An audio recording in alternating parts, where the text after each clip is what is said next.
Ja to beriem dosť nadhľadom, lebo každý sme iný, každý má iný názor, každý nejak pozerá sa na situáciu úplne inak, ako ja napríklad, hej.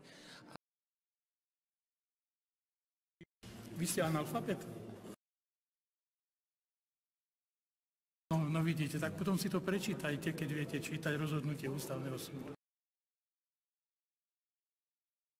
Keby poznali trošku hĺbšie život a problémy v ňom, tak rozhodne by toto nerobili. Lenže je isté, že za nimi niekto stojí a oni počúvajú a poslúchajú.